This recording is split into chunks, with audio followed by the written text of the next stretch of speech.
You unlock this door with the key of imagination. Beyond it is another dimension. A dimension of sound. A dimension of sight. A dimension of mind.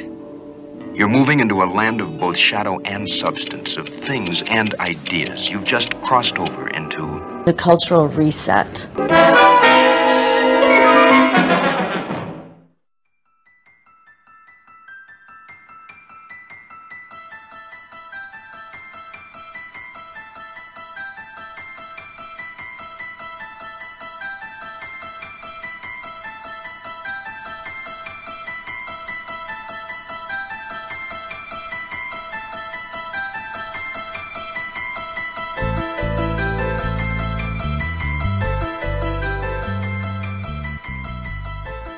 Olá pessoal, sejam muito bem-vindos a mais um episódio do Cultural Reset. O Cultural Reset é um projeto que ele está contando com o patrocínio do Estado do Rio de Janeiro, a Secretaria do Estado de Cultura e Economia Criativa do Rio de Janeiro, que contemplou o projeto através do edital Cultura Presente nas Redes 2.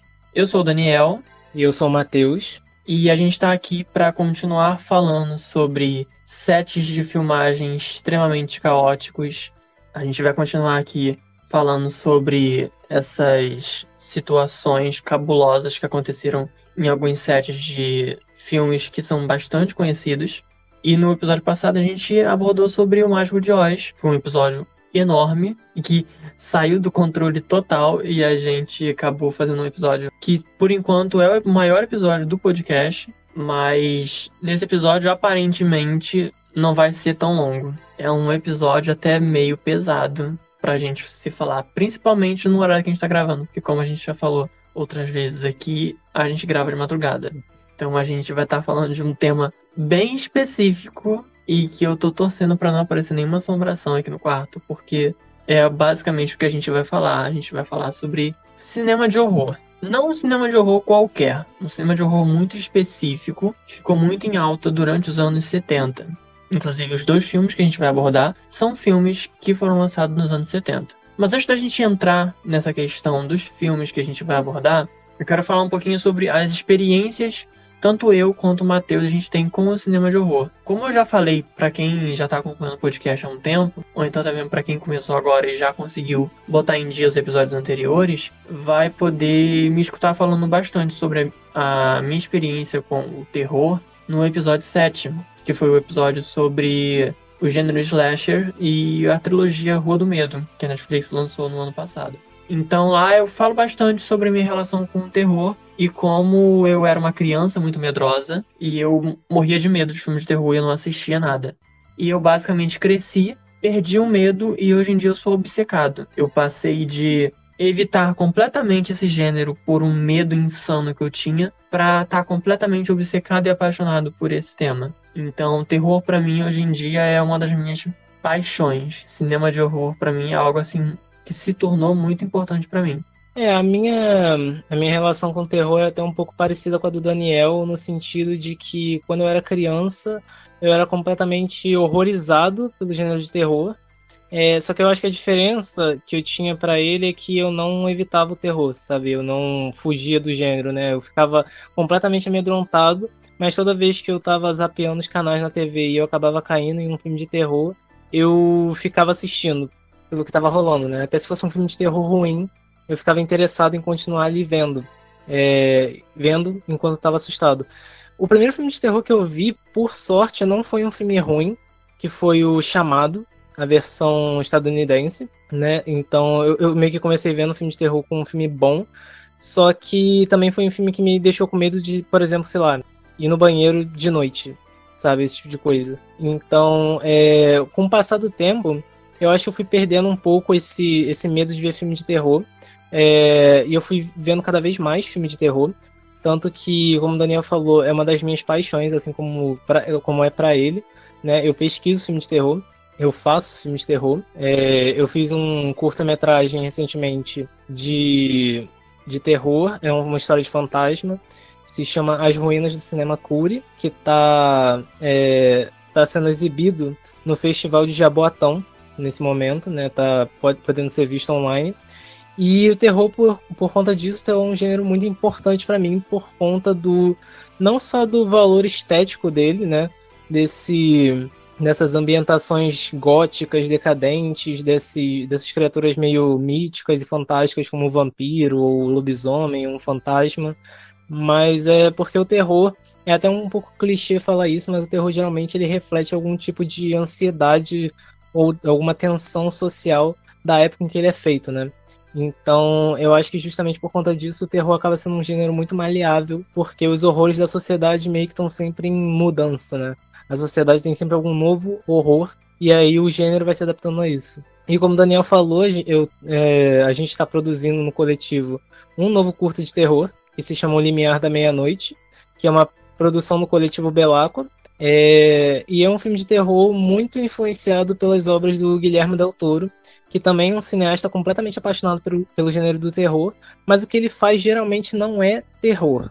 É filme que evoca o terror, né, como o Labirinto do Fauno, tem muitos momentos ali que são assustadores, mas não são exatamente filmes de terror, né? Ele gosta de usar essa roupagem do gênero, mas mesclar com algumas outras coisas. E O Limiar da Meia-Noite é um filme de terror, que se assume de terror, mas que também tem um pouco desse caráter parecido com os filmes do Guilherme Del Toro, de agregar um pouco de outros gêneros.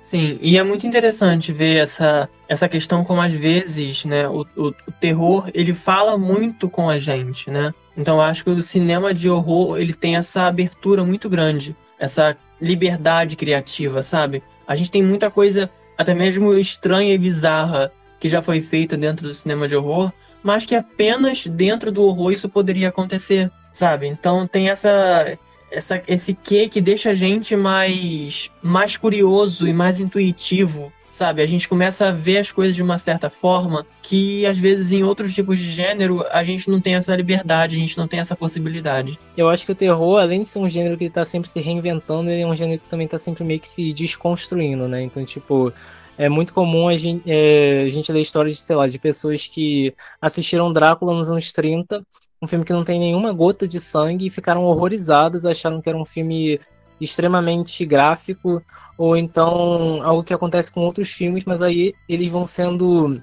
reavaliados com o passar do tempo, sabe? Ou então um filme de terror que você acha que é mega conservador e aí depois você percebe que talvez ele não seja. Então acho que o gênero do terror, além de ele estar se reinventando a cada década que ele é lançado, ele também está sempre se desconstruindo. A gente vai sempre percebendo uma leitura nova quando assiste um filme de terror. A gente vai percebendo uma camada nova de como aquele filme refletia a sociedade em que ele foi feito. E é algo que às vezes só dá para fazer mesmo quando você tem esse distanciamento temporal, né? Então, como a gente começa, né, falando sobre os filmes de terror, como a nossa relação com ele, a gente faz essa pequena introdução dentro do episódio, porque a gente está indo para uma parte muito específica do terror. Para quem não sabe, o terror, ele é um tipo de gênero que se divide em várias vertentes, né? Então não é simplesmente, ele é um filme de terror e apenas isso. Não, ele sempre tem umas outras vertentes que as pessoas meio que vão colocando dentro de caixinhas para separar cada tipo de filme de terror. Então a gente tem, por exemplo, como já teve um episódio aqui sobre esse tipo, que é o gênero slasher, a gente tem os filmes de terror found footage, que é aquele filme de terror que tem essa impressão de realismo, de documentário, que é uma câmera seguindo, e às vezes é feito em aquela coisa meio que de primeira pessoa, que você parece que você tá ali junto com aquelas pessoas. Inclusive a gente vai ter um episódio aqui nessa temporada sobre found footage, mais um pouco pra frente. Então o gênero do terror, ele vai se dividindo nessas subcategorias. E a categoria que a gente vai pegar hoje é a categoria do terror sobrenatural, que é o terror que ele mexe com essa coisa da espiritualidade, religião, possessão, exorcismo, e é basicamente para onde a gente vai estar indo no episódio dessa semana.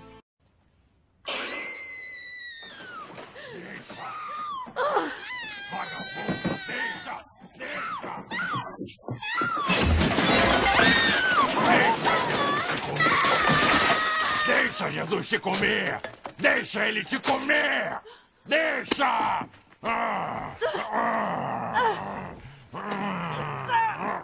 Que tá isso? Que tá isso? Me lambe! Me lambe!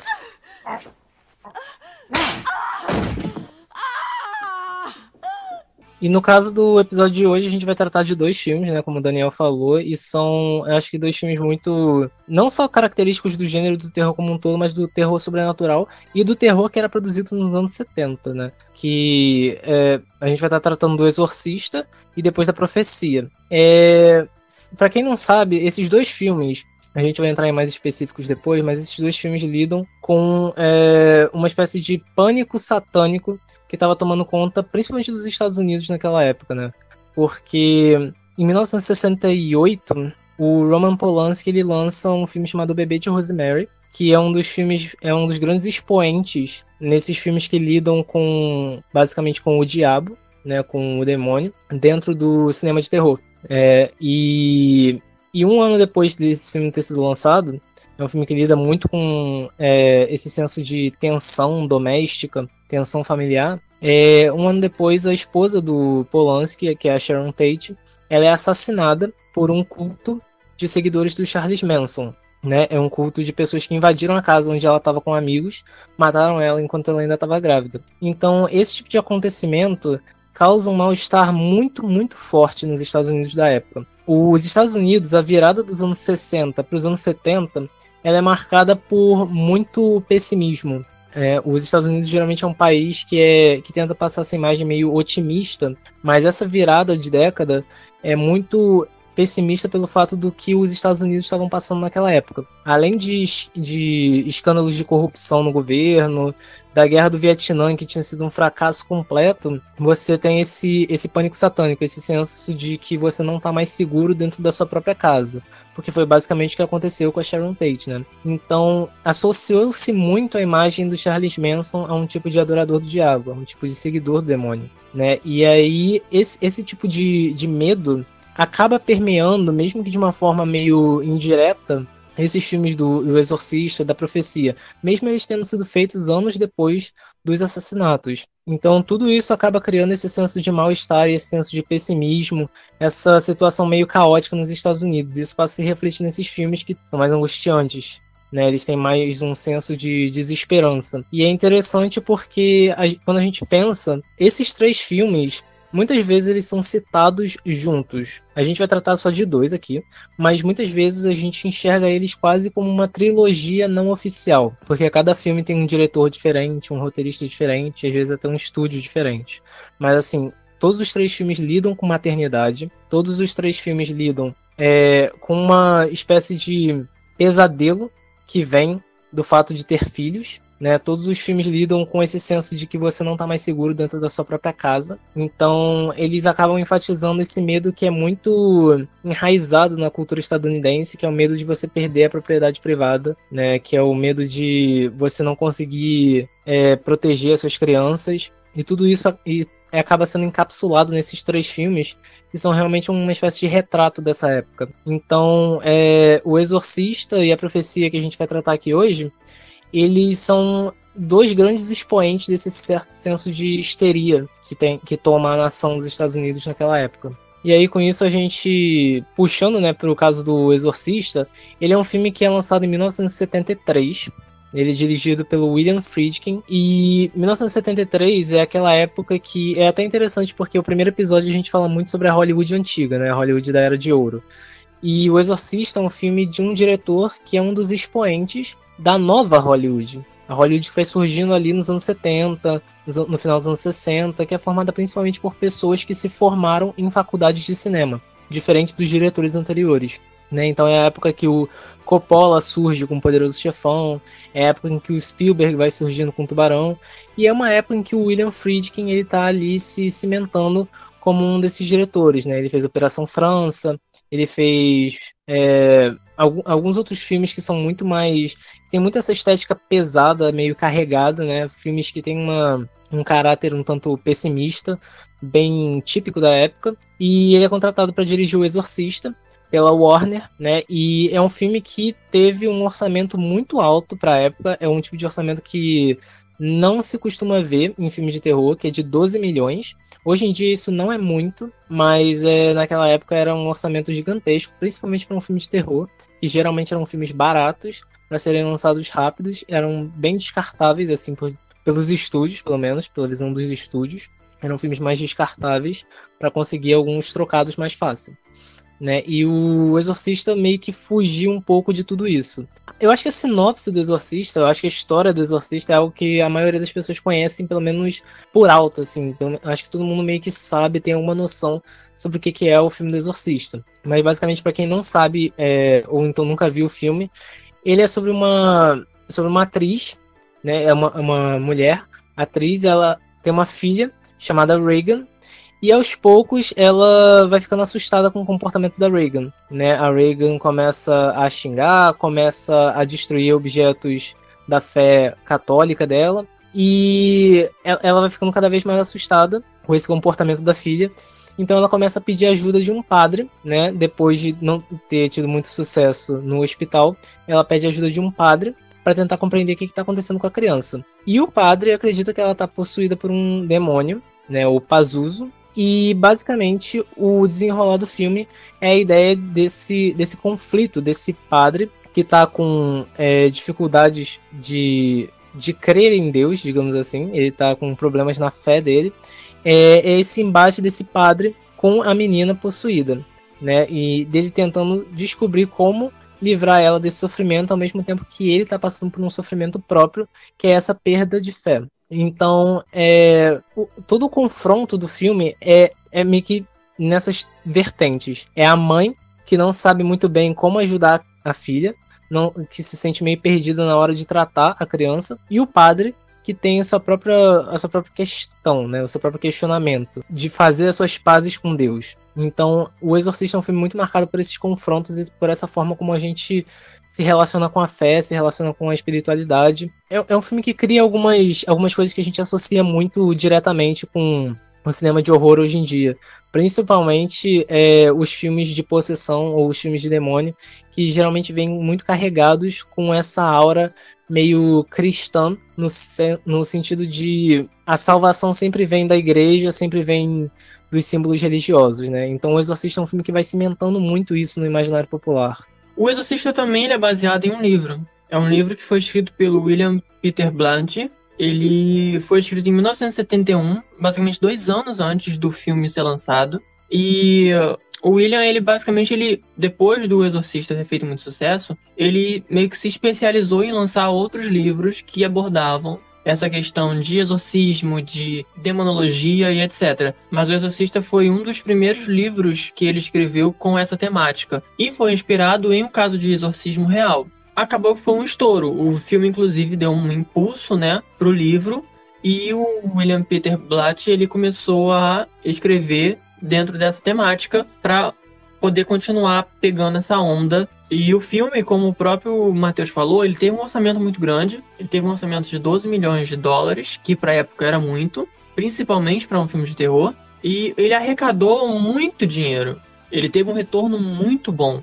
Ele teve um retorno de 441 milhões, foi quanto ele conseguiu de bilheteria. Então ele se pagou, ainda sobrou muito dinheiro, foi um lucro muito grande, né? Tipo assim, como que um filme de terror que fala sobre essa coisa do terror sobrenatural e etc, acaba fazendo tanto sucesso assim, né? Então, o Exorcista ele acaba sendo um certo marco dentro do cinema de horror, principalmente por essa questão do alcance com o público. E não só do público, porque é muito comum os filmes de terror caírem no gosto do público. Porque o terror, normalmente, ele não é visto como um gênero que é respeitado, principalmente por críticos, pessoas da academia e etc. O Exorcista, ele acaba deixando de ser essa coisa só com o público e, de certa forma, ele convence a própria academia também. Porque, por exemplo, O Exorcista se tornou o primeiro filme de terror indicado na categoria de melhor filme. No ano de 74, que foi quando aconteceu a premiação do Oscar,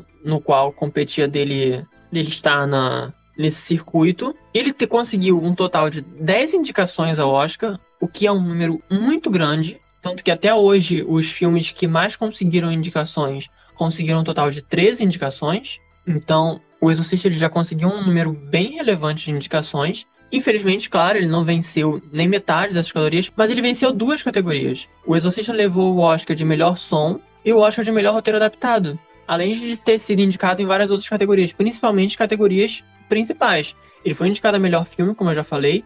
Ele foi indicado para melhor diretor, melhor atriz, melhor ator coadjuvante, melhor atriz coadjuvante, melhor fotografia, melhor direção de arte, melhor edição. Então ele acabou sendo um sucesso. Ele foi um filme de terror que caiu no gosto tanto do público quanto da crítica. Ele meio que quebrou certas barreiras que cercavam muito o gênero do terror.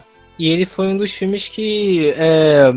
eu não vou dizer que meio que ajudou a quebrar algum preconceito que a academia tivesse com o terror, né? Mas ele é um filme que ajudou a diminuir, pelo menos, alguns desses preconceitos, no sentido de que, anos depois, os filmes de terror conseguiram, muito esporadicamente, ter algum tipo de participação na academia, né?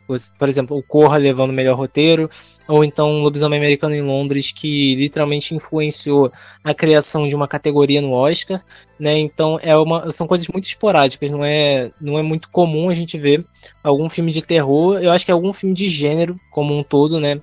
Independente se é terror, se é ficção científica, se é uma fantasia, são gêneros que são meio difíceis da gente ver terem um peso muito grande dentro do Oscar. E O Exorcista é um dos poucos filmes de terror que realmente conseguiram ter esse destaque na premiação. Sim, e não só no Oscar, no Globo de Ouro também, que é basicamente uma premiação que serve como um esquenta do Oscar, né? Porque tá ali, é basicamente um termômetro muito forte. Na verdade, hoje em dia já nem é tanto, né? Mas naquela época até que era um pouco mais. E ele conseguiu um total de 7 indicações ao Globo de Ouro e conseguiu 4 vitórias. Ele ganhou o Globo de Ouro de melhor filme de drama, melhor diretor, melhor roteiro e melhor atriz coadjuvante, que foi para Linda Blair. E as outras categorias que ele foi indicado e que ele não venceu foi de melhor atriz de drama para Ellen Burstyn, melhor ator coadjuvante e melhor revelação feminina, que é um prêmio que hoje em dia já não existe mais. E então, tipo assim, a gente vê o quanto que o Exorcista conseguiu chegar em lugares que um filme de terror não era esperado chegar, principalmente na década de 70. Então a gente tem uma noção de que, de certa forma, o Exorcista, ele é sim um marco dentro do cinema de horror por certas barreiras, por certos paradigmas que ele acabou quebrando, sendo algo que caiu tanto no gosto do público, porque fez uma puta bilheteria, e também no gosto da academia. Rendeu inúmeras indicações e inclusive prêmios. Pra gente ter uma noção de como as coisas... E é muito interessante a gente falar um pouco também dessa questão das premiações, porque existe um preconceito muito grande com o cinema de horror, com esse gênero do terror. Por isso que a gente tá batendo bastante na tecla de que é muito surpreendente a gente ver um filme desse tamanho, com essa temática, de certa forma até mesmo polêmico, tendo um espaço tão grande dentro desse local, que é a Academia do Oscar, essas outras premiações que antecedem o Oscar, porque existe um preconceito muito grande dentro da academia, e não só dentro da academia, no sistema mesmo, na estrutura do audiovisual, nas indústrias e etc., ainda existe um preconceito. Hoje em dia, claro, é um pouco menor, não é algo como era nos anos 60, 70, 80. Mas ver um filme desse porte conseguindo chegar nesse lugar é algo surpreendente. Exatamente por causa dessa forma que a academia tem de evitar misturar o gênero do horror com outros gêneros como comédia e drama, que são vistos como superiores ao gênero do horror. Porque o horror durante muito tempo foi dito como um gênero B, né? Um gênero para filme de baixo orçamento. Então a gente vê que o preconceito que existe dentro da academia vem de muito tempo. É um tipo de preconceito que ele existe ainda hoje de algumas formas, né? Uma coisa que se tornou muito expoente nos últimos anos, por exemplo, foi a discussão sobre o pós-terror, né? Acho que é um termo que foi cunhado com esse intuito, né, de tentar destacar filmes de terror mais recentes, como A Bruxa, Hereditário, que fugiriam do que a gente espera de um filme de terror, né? E o que a gente espera de um filme de terror geralmente é resumido pelas pessoas que não estão muito imersas nesse meio como meio que um trem fantasma, né? Uma sucessão de sustos, algumas escatologias aqui e ali, cenas muito gráficas, muito pesadas, né? Filmes de mau gosto, digamos assim.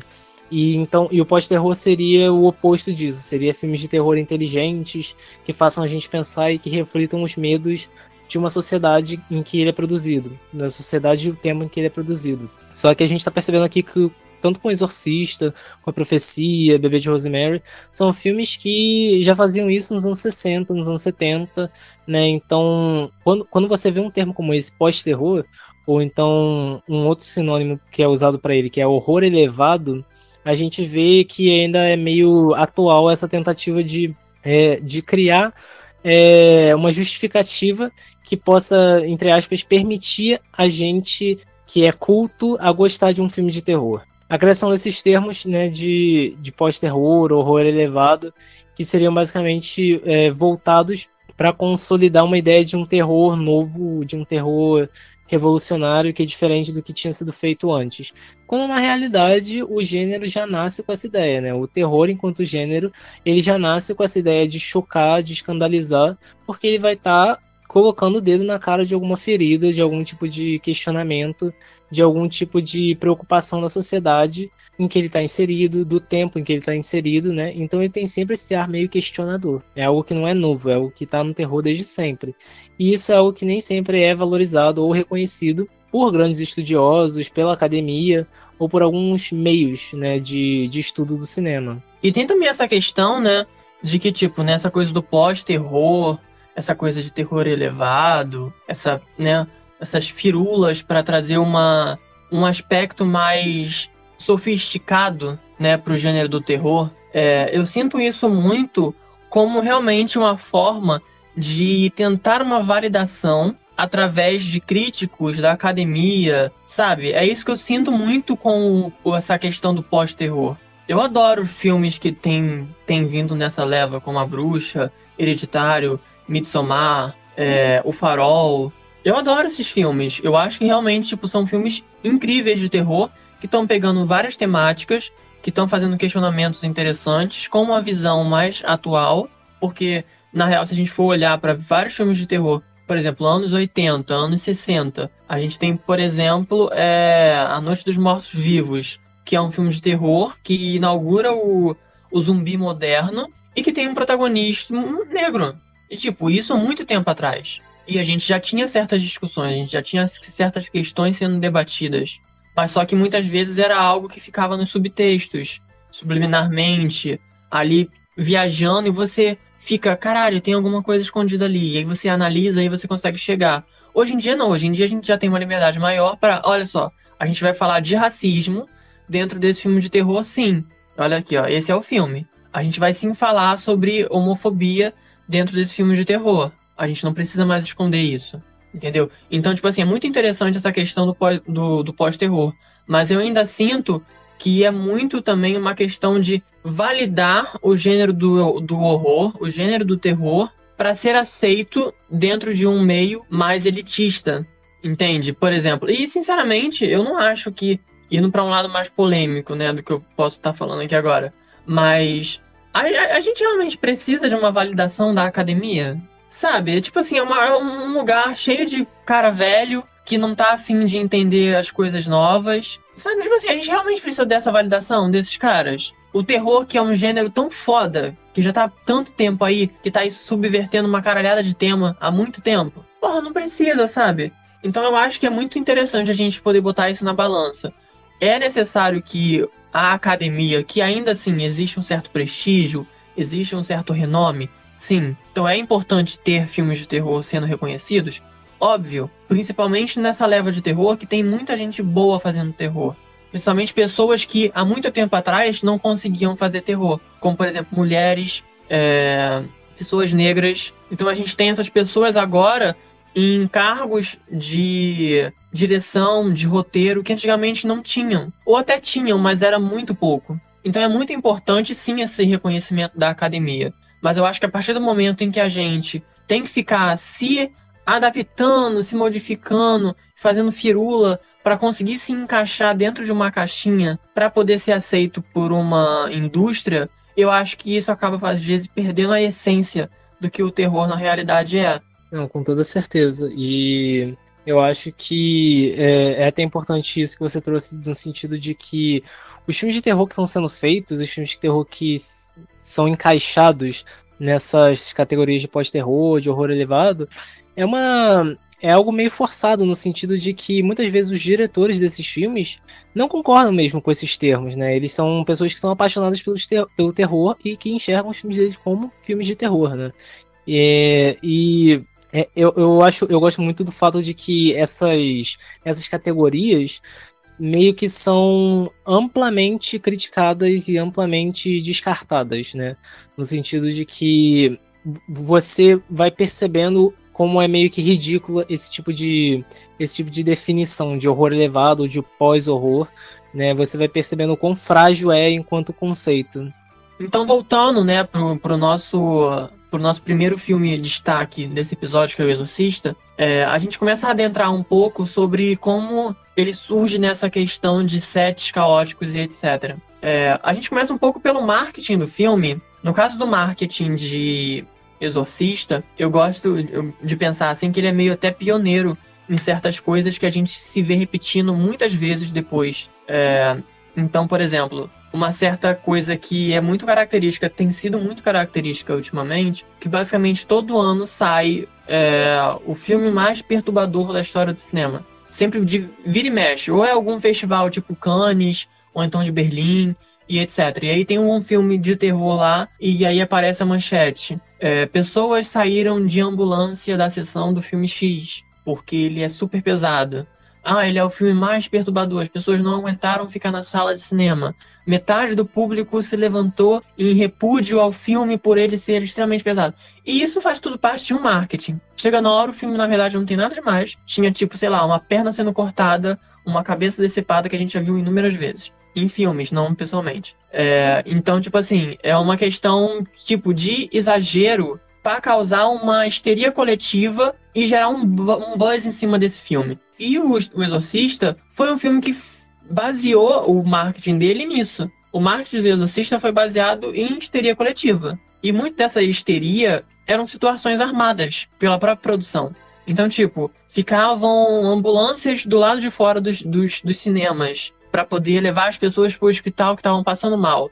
A produção pagava pessoas para fingir desmaios ou para fingir que estava passando mal, que vomitou, porque o filme era extremamente pesado, era uma coisa que nunca tinha sido vista antes. Então esse tipo de marketing acaba sendo muito comum, porque é uma forma de chamar a atenção. Através da polêmica, é muito fácil se chamar a atenção. Então, basicamente, o marketing do Exorcista foi baseado nisso, nessa questão de que era o filme mais pesado da história do cinema e que era algo completamente inovador e que aquele filme ali estava sendo literalmente um pioneiro nessa coisa de o filme de terror mais surpreendente da história. E o Exorcista se baseou nisso. Foi basicamente assim. A maioria dos relatos sobre gente desmaiando depois de 10 minutos de filme, gente vendo coisas na sala de cinema quando começa as cenas de exorcismo, pessoas vomitando, pessoas saindo desmaiadas direto para a ambulância. Basicamente 90% dessas coisas foram armadas pela produção, porque isso fazia com que o filme gerasse mais público. Por exemplo, é um filme de terror que conseguiu mais de 400 milhões de dólares. 400 milhões de dólares em plenos anos 70 é dinheiro pra caralho. E como é que um filme de terror conseguiu tanto dinheiro assim? Através do marketing dele, do marketing baseado em histeria coletiva.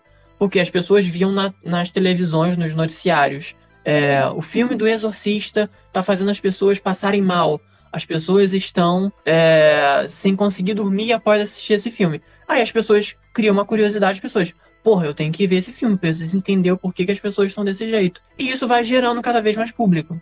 Então esse foi um dos momentos mais emblemáticos quando a gente fala de marketing de filmes de terror, porque isso acabou sendo algo que foi feito uma das primeiras vezes ali com o Exorcista e que dura até hoje. Tem muito marketing de filme baseado nessa histeria de que é um dos filmes mais assustadores já feitos, é um dos filmes mais pesados já feitos, e as pessoas compram essa ideia, e as pessoas vão e continuam fazendo com que esse marketing, de certa forma, ainda funcione. Porque é muito fácil as pessoas, entre aspas, caírem nesse marketing. Porque realmente a curiosidade humana é foda. A gente escuta uma coisa desse estilo e a gente pensa, porra, preciso entender o porquê que isso tá acontecendo, por que as pessoas estão desse jeito, o que esse filme tem de mais. E acaba se renovando cada vez mais e continua bastante atual essa jogada de marketing que foi usada em O Exorcista. Então a gente tem um pouco desse caráter de caótico no Exorcista logo depois que ele estreia. Literalmente foi um caos na época que ele estreou. Cinemas lotados, filas na porta de cinemas, porque todo mundo queria ver a porra desse filme, por que ele era tão horrível como as pessoas estavam falando. Então já tem esse aspecto caótico, mas um aspecto caótico bom, né? Porque, querendo ou não, era uma coisa em relação à bilheteria do filme. O filme vendeu bastante. Então, de certa forma, é um caos controlado, entre aspas, né? Mas aí a gente começa a entrar em um terreno um pouco mais sombrio do aspecto do filme, que é quando a gente vai partindo para a mitologia e para os mistérios que envolvem esse filme.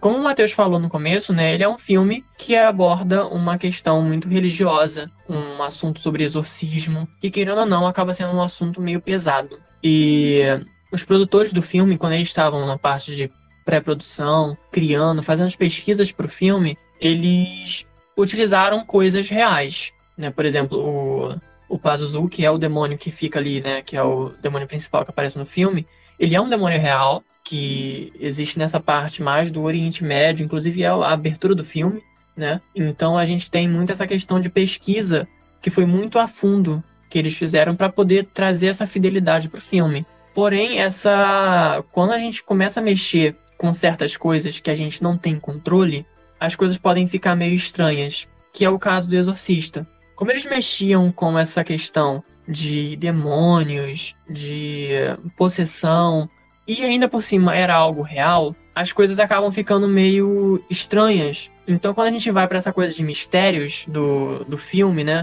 a gente vê algumas coisas que a gente acaba, né, que algumas pessoas podem chamar de coincidências, mas que são coincidências assustadoras. Então, a gente tem, por exemplo, muitas mortes ao redor do filme. Muitas pessoas, por exemplo, da equipe, pessoas que estavam de assistentes, parente das pessoas que estavam envolvidas no projeto. Então foram muitas mortes acontecendo ao mesmo tempo. Mas aí tem toda essa questão, né? Que, porra, gente morre todo dia, né? Não tem como exatamente conciliar isso com o filme. Então realmente tem essa, vamos dizer assim, né, essa falha nessa teoria de que o filme do Exorcista é amaldiçoado porque muita gente morreu que estava ao redor do filme. Mas é possível essa teoria ser quebrada facilmente. Mas aí a gente vai indo para outros mistérios que rondam o filme, né? Além dessas mortes que acabaram acontecendo próximo, né, do filme, ao redor do filme, durante a gravação houve um incêndio no set. Ninguém foi machucado no incêndio, ninguém morreu, porque o set estava vazio nesse horário que teve esse incêndio. Mas foi um incêndio que se alastrou muito e queimou boa parte do set. E coincidentemente, a única parte do set que ficou intocada pelo fogo foi exatamente o quarto da Regan, que é a protagonista, né, que é a menina que está sendo possuída pelo demônio, né? Então é essa coisa que a gente, tipo assim, a gente fala meio que com um riso nervoso, né, na fala, porque é algo que a gente fica tipo, porra, pode ser uma coincidência, mas é uma coincidência tão fodida de que, tipo, literalmente o set inteiro tá pegando fogo. E só um cômodo de todo aquele cenário não pega fogo, e é exatamente o cômodo onde o demônio passa literalmente o filme inteiro. Sabe? É muito estranho. Isso é algo que realmente chega a ser assustador. E, de certa forma, colabora para essa mitologia, para todo esse mistério que cerca o filme. Que traz esse status de amaldiçoado para ele, né? Junto com essa questão do incêndio, a gente tem, na verdade, um salto, né, no tempo, que a gente vai lá para 1977, basicamente 4 anos depois que o filme foi lançado, que inclusive é o ano de lançamento da sequência do Exorcista, o Exorcista 2, a Herege, que tem uma certa cena do filme onde a Regan é levada pela mãe dela ao médico para tentar descobrir o que está acontecendo com ela, né? Logo no começo da possessão dela. Então a gente tem essa sequência dentro de um hospital, era um hospital real, e que tinham pessoas que realmente trabalhavam nesse hospital, médicos, enfermeiros, diretores de alas e etc. Todos eles acabaram aparecendo, fazendo pequenas pontas, né, no filme. Para poder também, porque isso era algo que o diretor queria prezar muito, essa questão da fidelidade. O que às vezes não é muito bom, que a gente vai abordar daqui a pouco. Mas ele queria trazer um pouco essa questão de fidelidade e de realidade pro filme. Então ele realmente gravou dentro de um hospital, fez basicamente uma diária ali naquele local.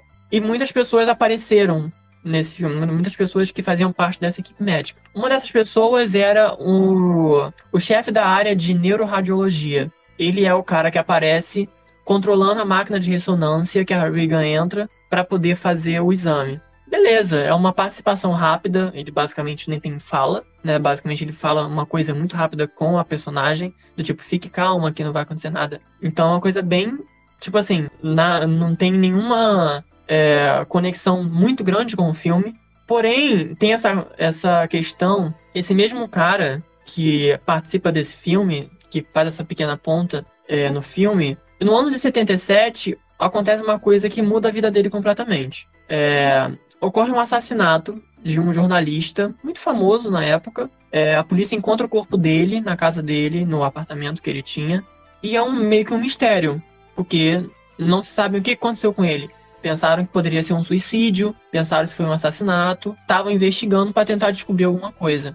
Depois de alguns dias que o corpo desse jornalista é encontrado, aparece na televisão, e a polícia recebe um telefonema anônimo.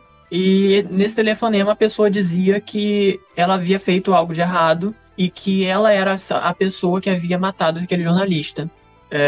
Esse cara no telefone explica que ele estava saindo com esse jornalista, eles beberam muito, eles foram pra noitada mesmo, depois voltaram pro apartamento desse jornalista e ele disse que ele sentiu um impulso de fazer esse ato, de acabar matando esse jornalista. Ele não revelou o nome dele, mas a polícia conseguiu rastrear. E acabou que esse cara que cometeu esse crime, que depois foi preso pela polícia, é exatamente o cara que aparece fazendo a máquina de ressonância funcionar para Regan fazer o exame. É esse chefe da neuroradiologia que fez essa pequena ponta no filme e que, no ano de lançamento do Exorcista 2, acaba cometendo um crime.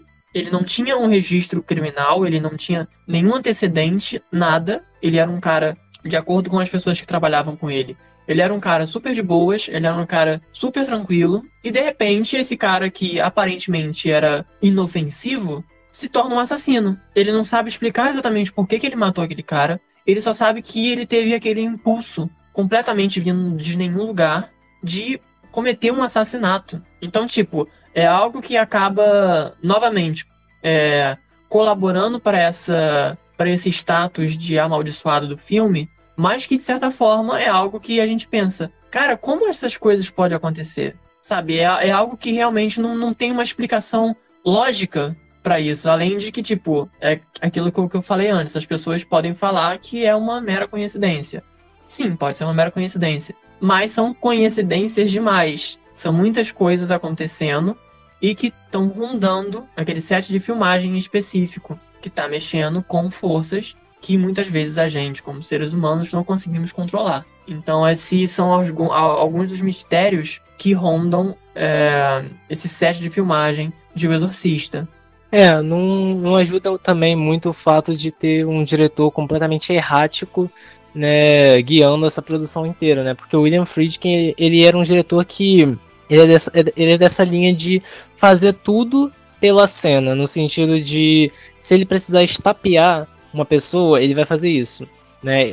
Então é algo até muito parecido com o que os diretores da velha Hollywood faziam, como a gente falou no episódio anterior, né, sobre o diretor de Mágico de Oz, que deu um tapa na Judy Garland, né? E o William Friedkin não tinha medo de fazer a mesma coisa, né? Então ele intencionalmente colocava em risco a vida dos atores de vez em quando para conseguir a reação mais realista ou mais aterrorizante que ele pudesse para o filme, né? Então, por exemplo, ele tinha um costume de levar armas carregadas de festim para o set e ele disparava pro alto assim sem nenhum aviso, só para poder arrancar um susto muito genuíno, muito verdadeiro de um dos atores, né? Ou então ele botava a Linda Blair no que era basicamente um freezer gigante, naquele set do quarto dela, cheio de ar-condicionados. Era um freezer gigante que deu pneumonia a ela, mas que tornou a imagem mais atmosférica, né? Então ele é um diretor que,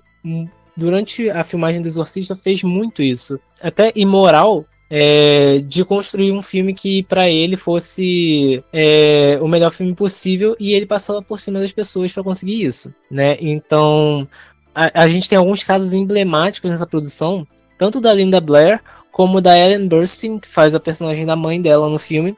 As duas sofreram algum tipo de trauma físico. No caso da Linda Blair, quando aquela cena icônica dela em cima da cama, se debatendo de um lado para o outro, ela fraturou as costas, e a Ellen Burstyn, durante uma cena em que ela leva um tapa da filha, ela cai no chão, e quem estava controlando a corda que guiava ela pelo set era o próprio William Friedkin. Então ele intencionalmente fez com que o impacto dela fosse maior, e com isso criou uma lesão na coluna dela que dura até hoje, né? Então é algo que aconteceu em 1973, mas que ressoa até hoje nesse sentido.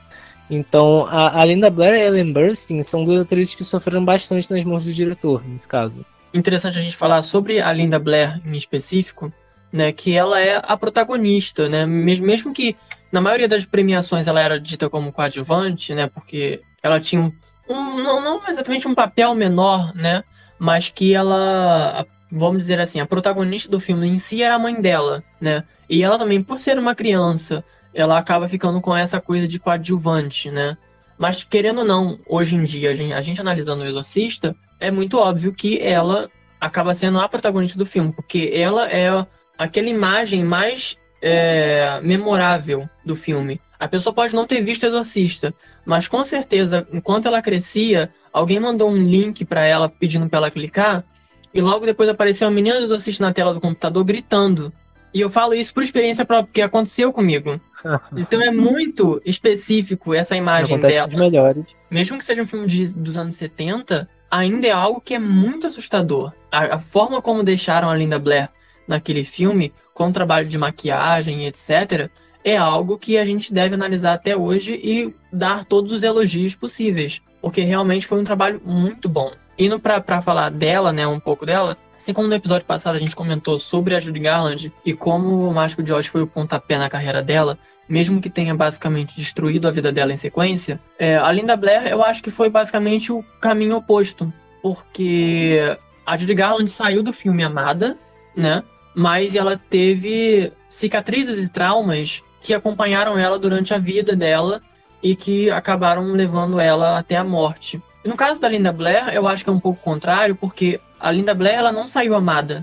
Na realidade, ela saiu odiada pelo público, porque anos 70, Estados Unidos, tinha uma onda conservadora muito grande. Ainda tem, mas naquela época era muito maior. Então, ver um filme aonde pega essa questão do catolicismo e subverte com possessão, exorcismo, ao tanto de coisas profanas que a gente vê no filme, a gente literalmente tem uma cena onde a personagem da Linda Blair se masturba com um crucifixo. Então é literalmente, tipo, coisas que realmente foram vistas de forma muito ruins naquela época, porque era, assim, algo bem polêmico. Então, uma leva de pessoas de um movimento super conservador odiou o filme. Acharam que o filme era heresia pura. Aquilo dali era algo que não deveria ter sido feito de maneira alguma e que era impossível aquilo dali estar nos cinemas e ser aceito pela população.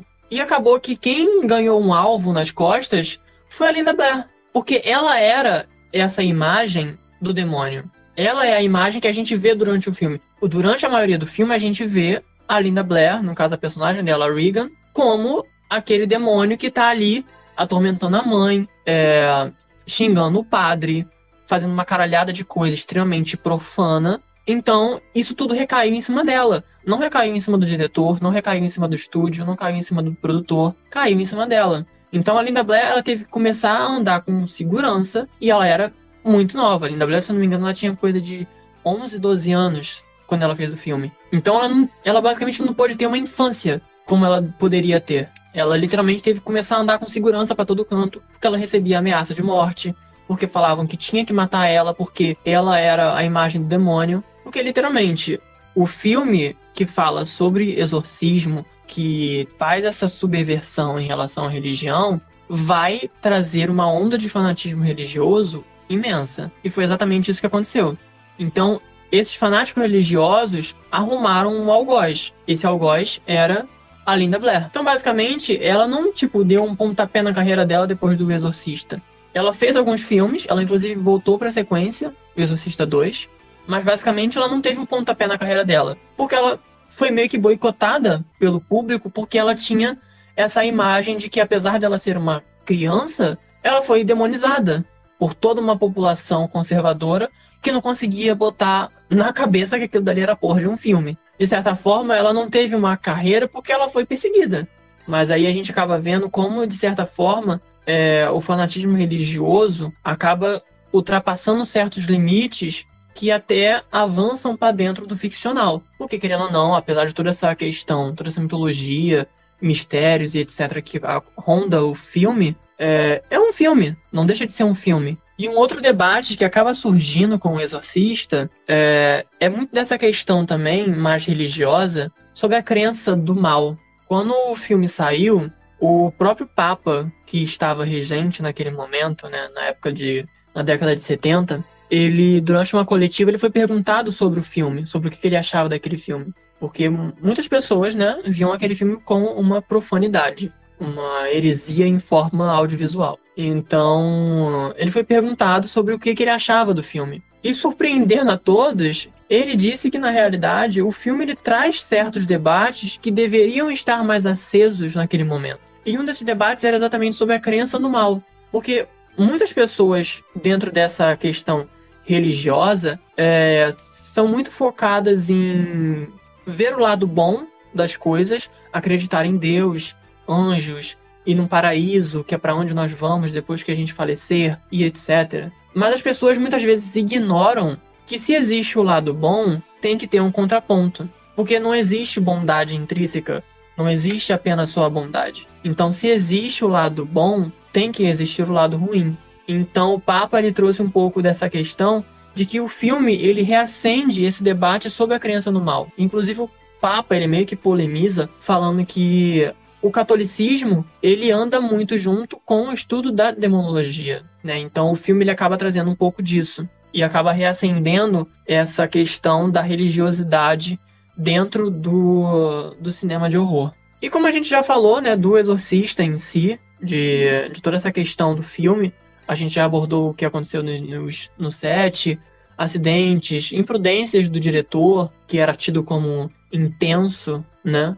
Mas que na realidade era um puta irresponsável. E como tudo que era criado e que ainda é criado no cinema, se fez sucesso uma vez, eles vão tentar fazer sucesso de novo. Então, como todo filme de terror que foi lançado em algum momento da história, ele ganhou algumas sequências. Então ele tem O Exorcista 2, O Herege, que é o filme que foi lançado em 77, que a gente já até comentou antes, que é o filme que é uma sequência direta do primeiro filme. A gente tem a Linda Blair voltando no papel de Regan, como ela achando que talvez ela não tenha se libertado de todos os demônios que estavam com ela. Então a gente tem essa reciclagem, né, do plot.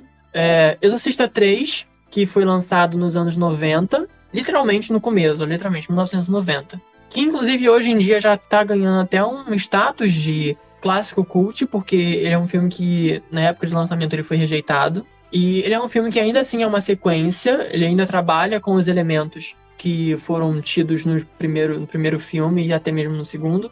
Mas a gente não tem o retorno da personagem clássica. Basicamente uma nova história com um novo possuído, mas aproveitando essa onda do Exorcista com algumas coisas que remetem ao primeiro filme. Inclusive esse filme ele tem o que é considerado uma das melhores cenas de jump scares da história do cinema de horror. E a gente tem outros 2 filmes que funcionam como prólogos da história original do Exorcista, que foi lançado um atrás do outro na realidade. Um foi lançado em 2004 e o outro em 2005. Que é 2 filmes que se passam antes do Exorcista original, lá de 73. E além disso, quando o Exorcista foi feito, né, tipo, a gente falou que ele teve um impacto muito grande, que ele foi um sucesso estrondoso. O Exorcista, enquanto filme, eu não vou dizer que ele cria, mas ele basicamente catapulta todo um subgênero do terror, que é o terror, esse aspecto de possessão demoníaca, né? Essa vertente do terror, né? Então você começa a ter vários filmes, tanto dos Estados Unidos quanto de outras partes do mundo, que tentam capitalizar ou na palavra de exorcismo, exorcista, ou na ideia de possessão, né? Então você vai ter filmes que são aprovados, filmes que são às vezes encomendados justamente para poder capitalizar em cima da popularidade do Exorcista, né? Então tem alguns casos que são famosos, né? Você tem, por exemplo, um filme chamado The Manitou, que ficou conhecido como sendo uma cópia do Exorcista. Você tem algo como, por exemplo, Beyond the Door, que é um filme italiano que foi processado pela Warner, né? E aí você tem alguns outros exemplos que são bem interessantes, como Lisa and the Devil, que é um filme italiano também, do Mario Bava. O Mario Bava é um grande cineasta do horror, reconhecido mundialmente, e ele fez um filme que lida um pouco com a temática do exorcismo, com a temática do demônio, né? Mas quando ele foi exportado para os Estados Unidos, na verdade gravaram cenas adicionais com exorcismos para poder seguir esse sucesso na esteira do Exorcista, né? Então você vai percebendo o impacto que um filme tem quando mais e mais filmes vão tentando ser iguais a ele, vão tentando criar o mesmo tipo de sensação que o Exorcista trouxe. E eu acho muito interessante também um exemplo brasileiro, né, que é o Exorcismo Negro, do José Mojica Marins, que é um filme lançado em 74, um ano depois do Exorcista, e é um filme de exorcismo bem diferente, porque é quase que um exorcismo de uma ideia, né? O Mojica interpreta ele mesmo no filme, e ele está basicamente tentando se exorcizar do seu personagem mais famoso, que é o Zé do Caixão, né? Então é uma outra forma de analisar a palavra exorcismo, né? De interpretar o que isso significa. Então, até hoje, é muito frequente a gente ver filmes o exorcista, o exorcismo da pessoa tal, ou então exorcismo sagrado, sabe? É o último exorcismo, né? Então isso se tornou algo cada vez mais popular. E também, como a gente tinha falado antes, essa popularização da ideia do padre salvador, né? Do padre com o crucifixo realizando uma sessão de exorcismo, né? Esse sendo o grande clímax. Os filmes do Invocação do Mal, basicamente, todos terminam de maneira parecida, que é justamente isso, né? Você trazer de volta essa ideia do poder da fé, do poder da crença como um instrumento salvador. Então a gente já viu com o Exorcista que as coisas podem ficar meio perigosas, e nesse caso do Exorcista a gente tem um demônio, né, em específico, que eles pesquisaram e utilizaram como esse demônio principal dentro da narrativa do filme. Mas a gente agora vai chegar em um outro filme que não tá falando de um demônio qualquer, e sim na realidade do anticristo.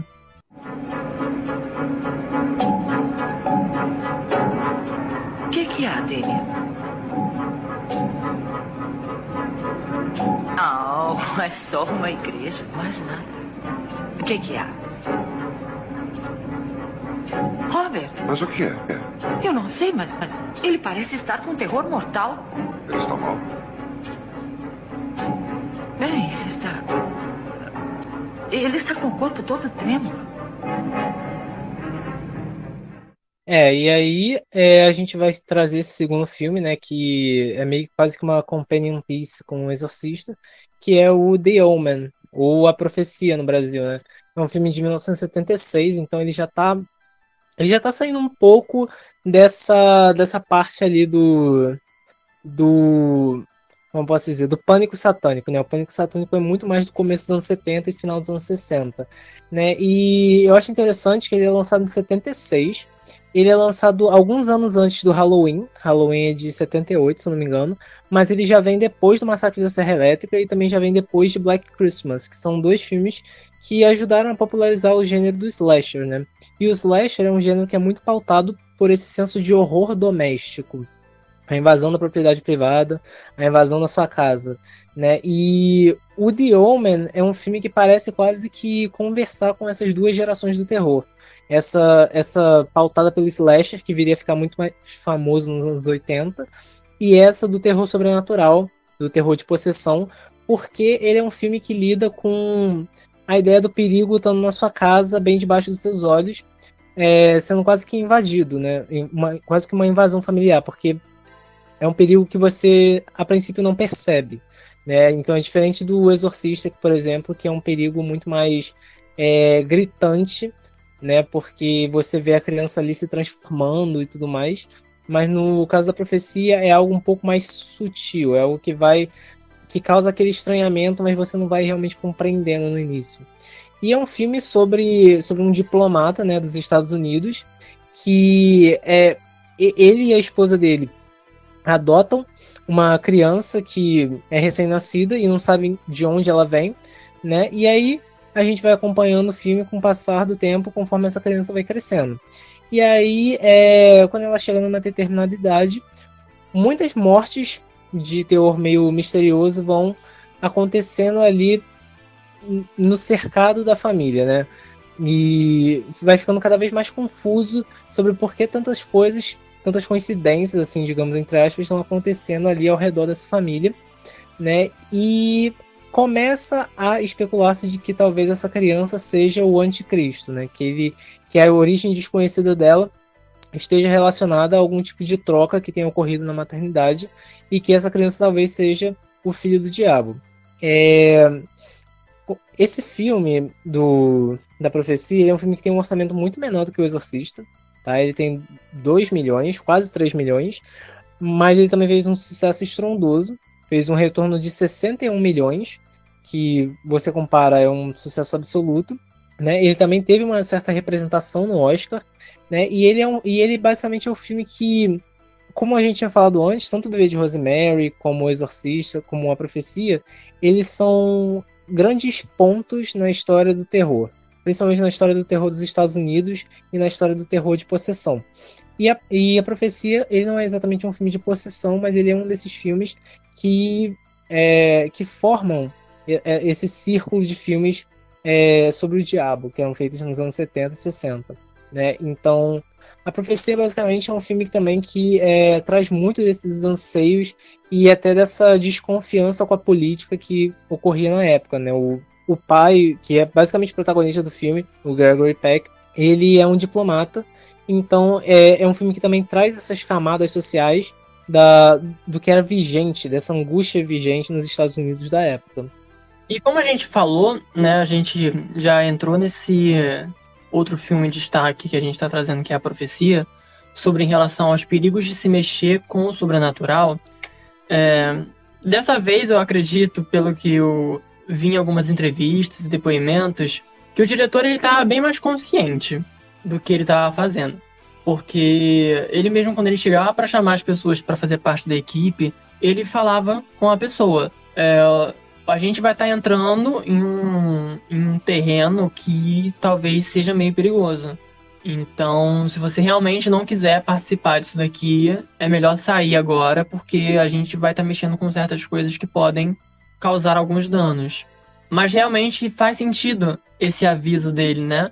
Porque a gente viu com as coisas que aconteceram em O Exorcista que realmente tem certos perigos, e são perigos que não dá para controlar, basicamente, porque tá fora do alcance de nós, meros seres humanos.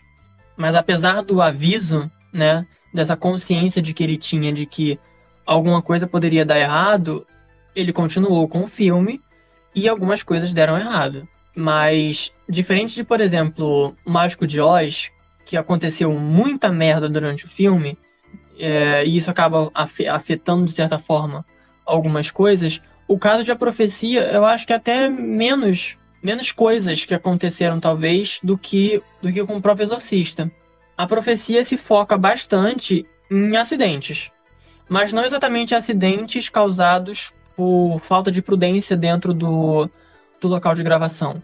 Muitos desses acidentes aconteceram quando o filme ainda estava sendo debatido, sabe? Então, tem uma coisa que, durante essa pesquisa, né, que a gente fez para poder gravar o episódio, que um dos produtores, ele comenta sobre isso, de que teve um momento em que eles sentiam que é como se o diabo não queria que aquele filme fosse feito.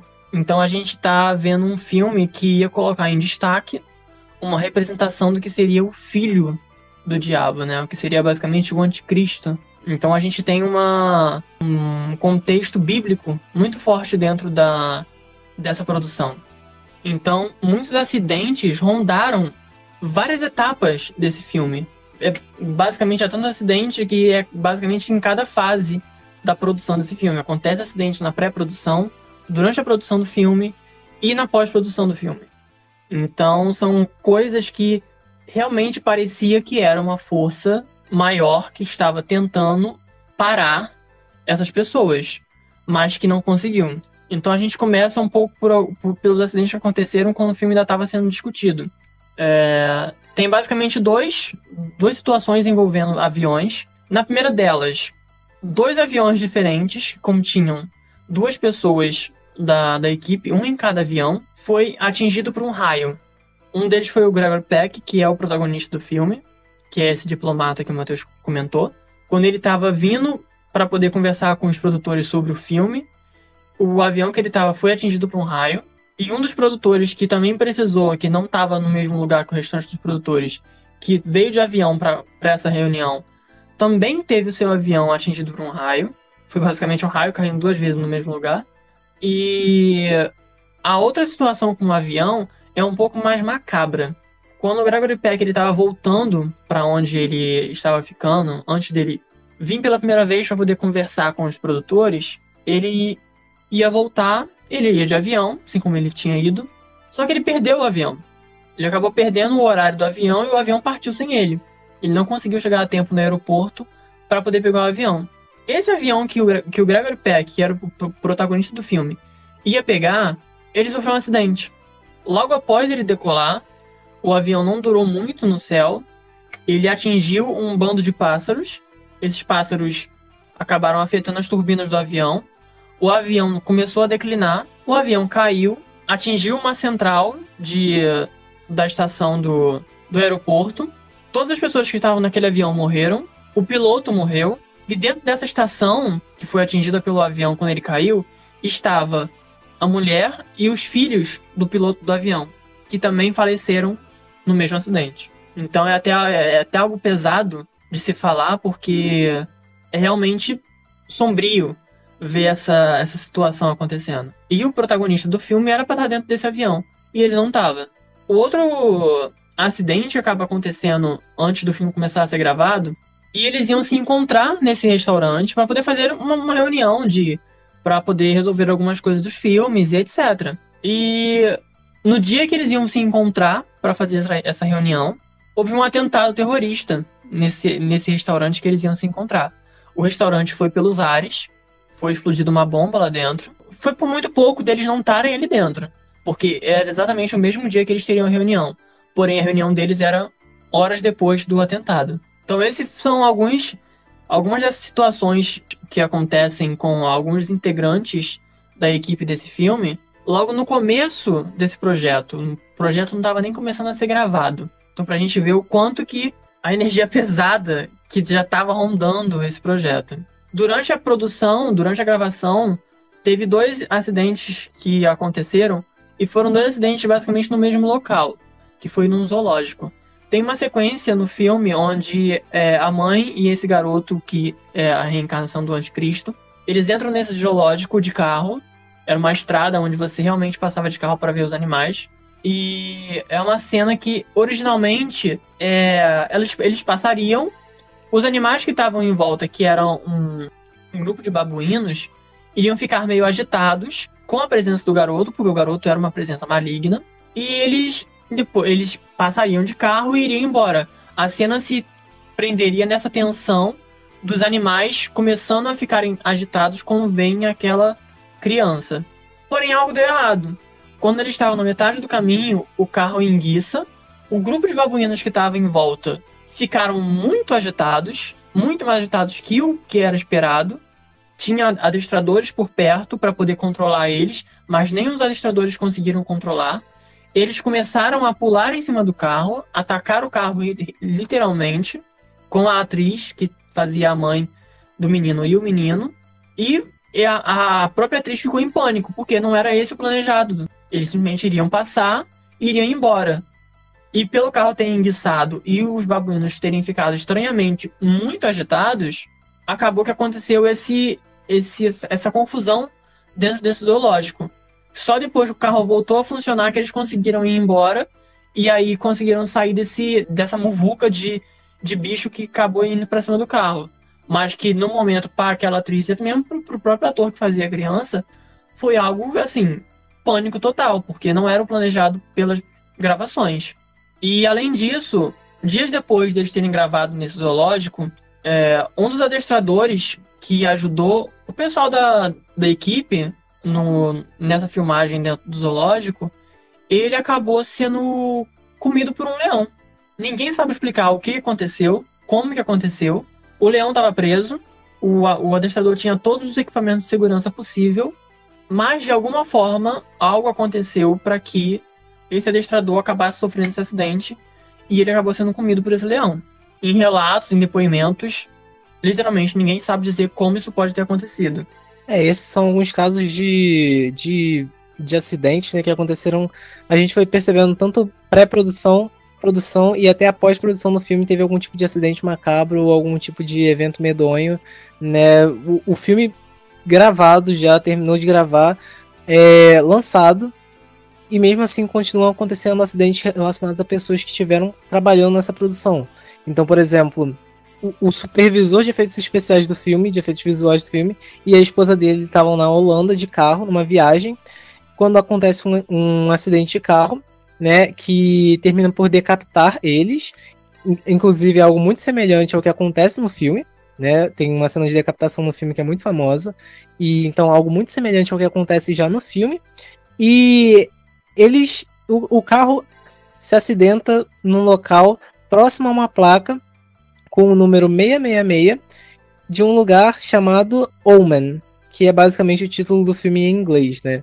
Então é mais uma para essa série de coincidências estranhas e muito suspeitas que ajudam a criar esse tipo de mitologia por trás desses filmes, né?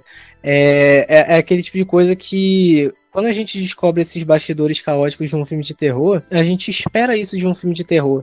A gente não espera isso de algo como O Mágico de Oz, mas a gente espera de um filme de terror, principalmente um que lide com um tema tão polêmico, tão sensível, quanto o tema da religião, quanto o tema da fé católica. Então é quase meio, né, como o que o próprio produtor do filme fala hoje em dia. Que realmente parecia que era alguma força tentando impedir que aquele filme acontecesse. Porque literalmente acontece acidente quando eles estavam planejando o filme, acontece acidente na metade da gravação do filme, até depois que o filme já estava, pronto. Então é um pouco complicado, eu pelo menos, né, penso assim, é um pouco complicado se manter cético quando a gente vê tantas coisas desse tipo acontecendo.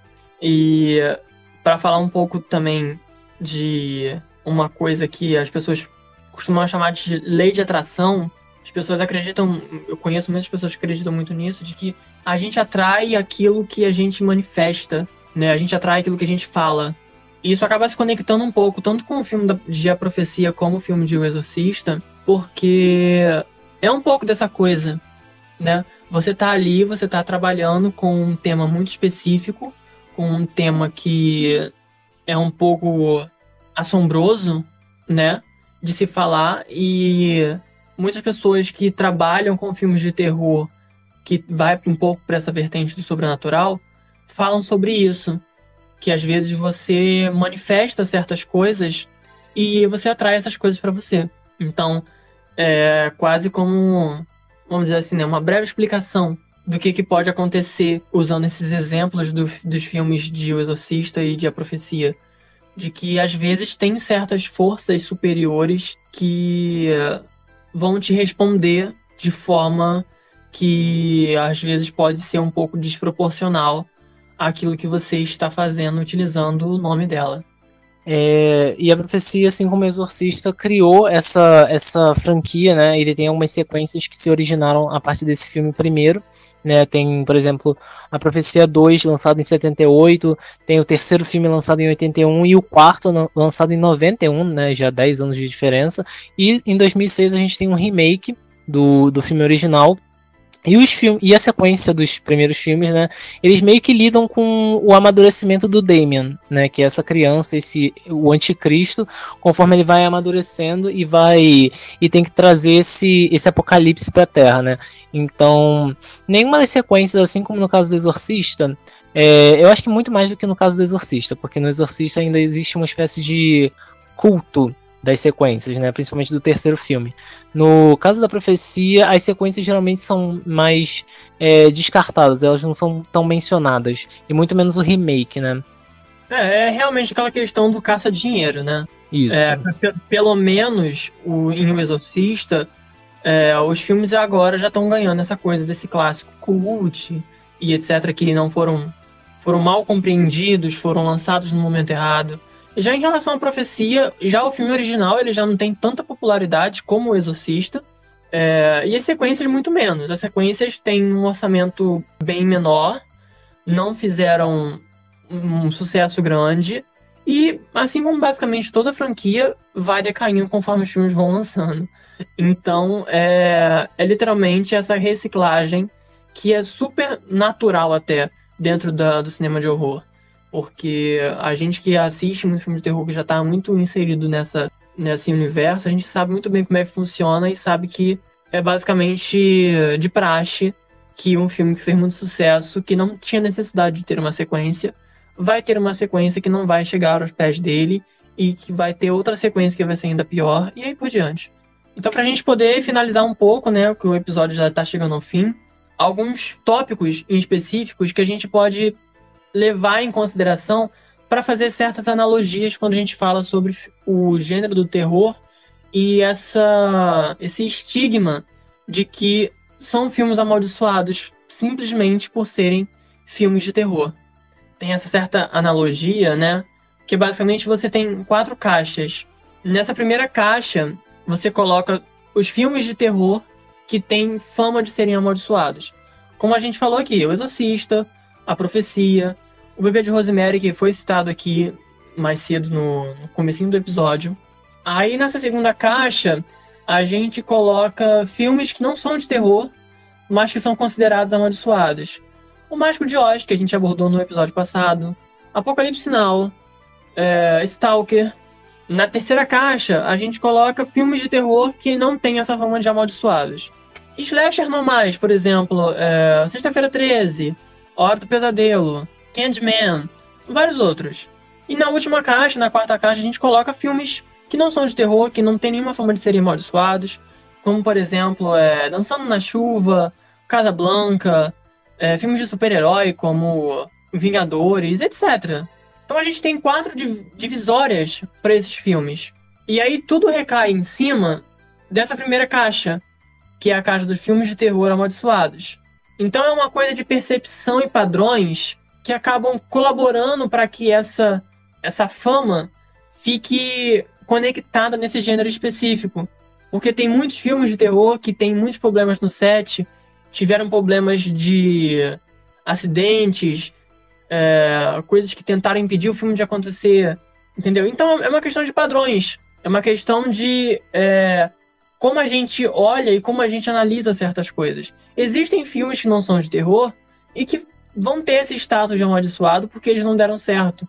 Então a gente tem essa recaída em cima do gênero do terror porque ele já é um gênero que ele já está propenso a isso. Então já tem uma fama ali em cima dele, já vai acabar sendo amaldiçoado por simplesmente mexer com coisas que outros filmes não estão mexendo.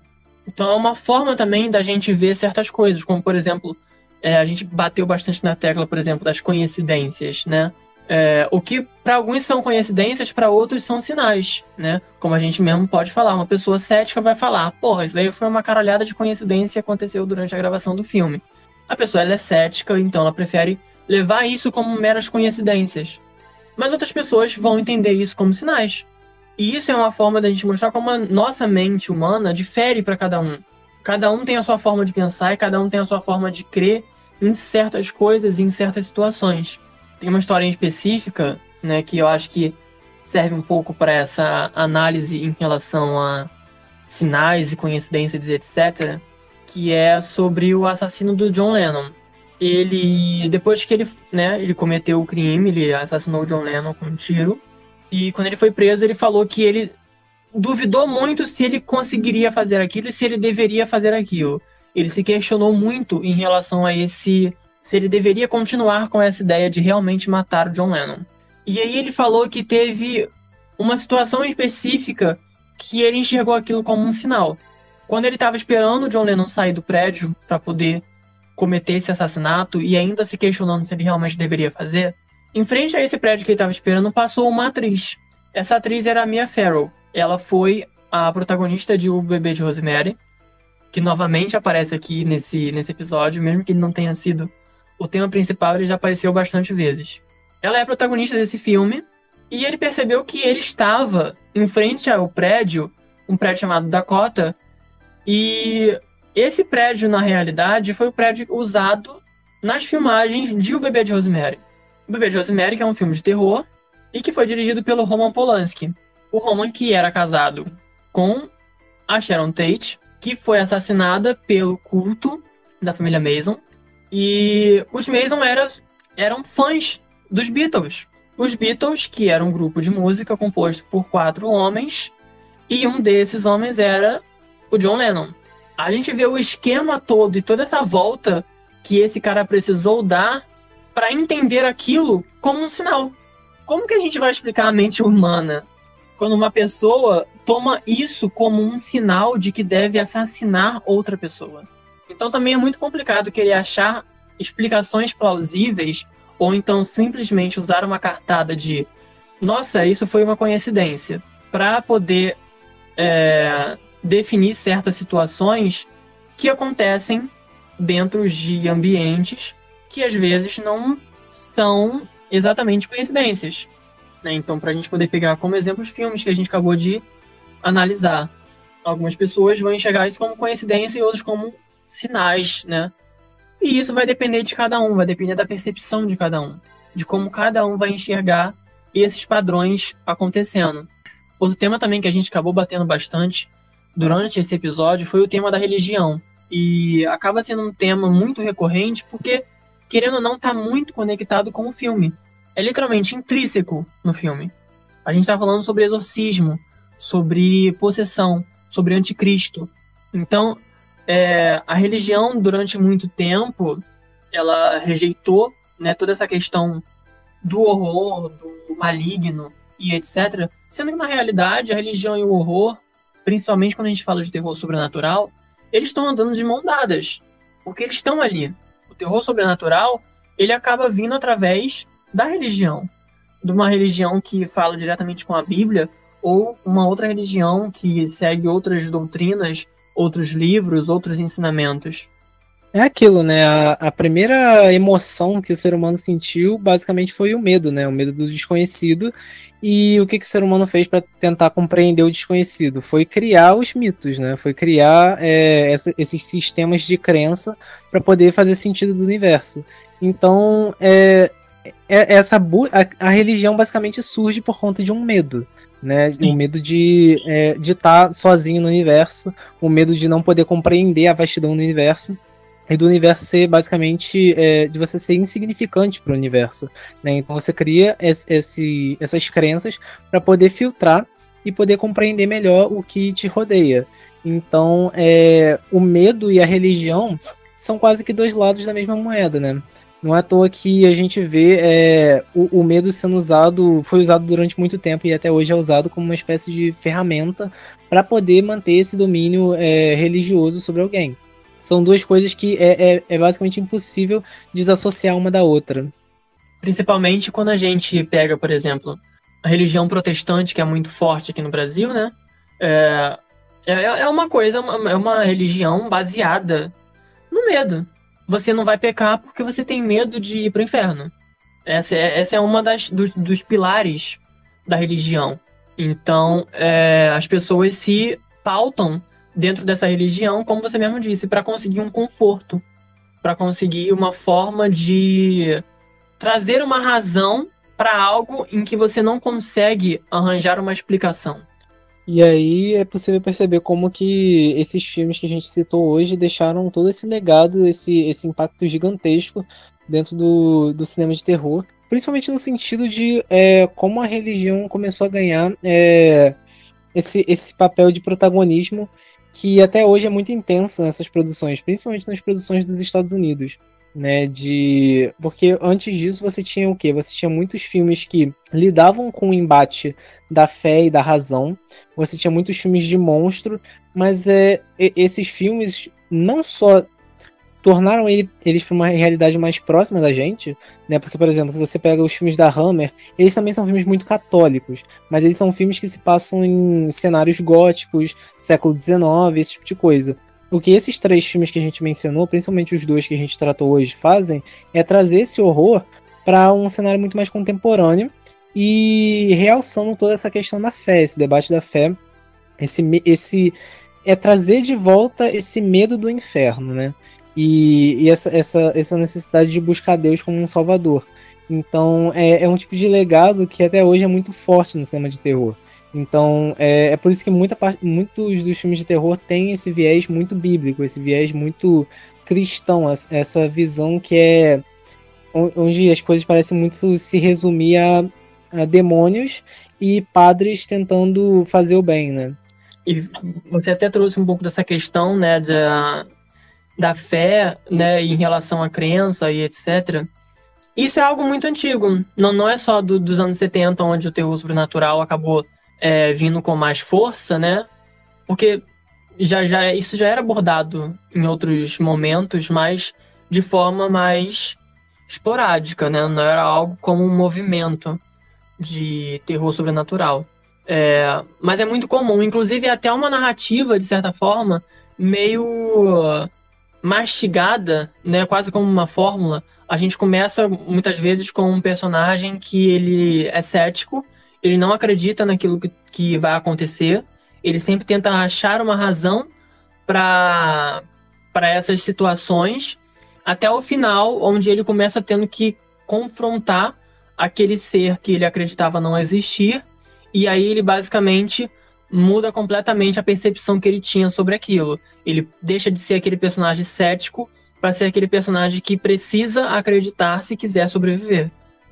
Exatamente, como você falou, uma narrativa que é meio mastigada, até parecida com boa parte dos blockbusters que a gente vê hoje em dia, né, filmes de super-herói, que eles têm uma estrutura de roteiro que é muito fácil pra gente, né? Então, por exemplo, se você comprar, sei lá, Doutor Estranho com Homem de Ferro, são quase que o mesmo filme em termos de narrativa, em termos de motivação de vilão, esse tipo de coisa, mas o que muda neles é um aspecto mais visual do que qualquer outra coisa, né? Mas eles têm essa mesma roupagem.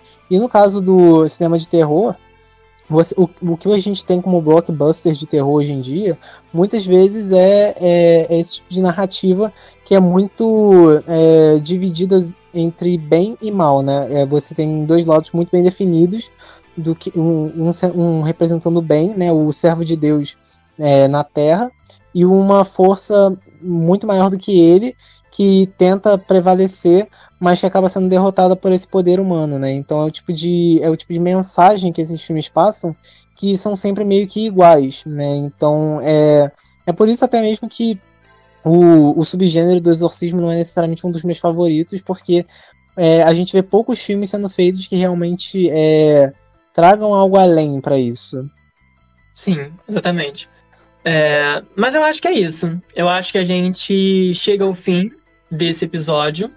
Chega ao fim nesse assunto meio sombrio e religioso sobre filmes de terror amaldiçoados. Se você chegou até aqui, obrigado por ter escutado até aqui. A gente espera que você tenha gostado desse episódio. Como a gente sempre fala, né, para ficar atento nos próximos episódios do podcast, segue as redes sociais do podcast, @cultural_reset. As minhas redes sociais, se você quiser seguir, é @dark_daniel18. É importante também seguir as redes sociais do Coletivo Belaco, né? @Coletivo Belaco. E para quem quiser saber mais sobre esse filme que a gente está produzindo, essa obra de terror, basta seguir as nossas redes, @O Limiar da Meia-Noite, né? Que lá vocês vão conseguir estar sempre bem antenados sobre o que vai estar por vir na produção. O meu Instagram, @MajorTom_42. E é isso. Eu espero vocês aqui semana que vem, nessa dimensão que eu chamo de Cultural Reset. Tchau, tchau. Tchau, tchau.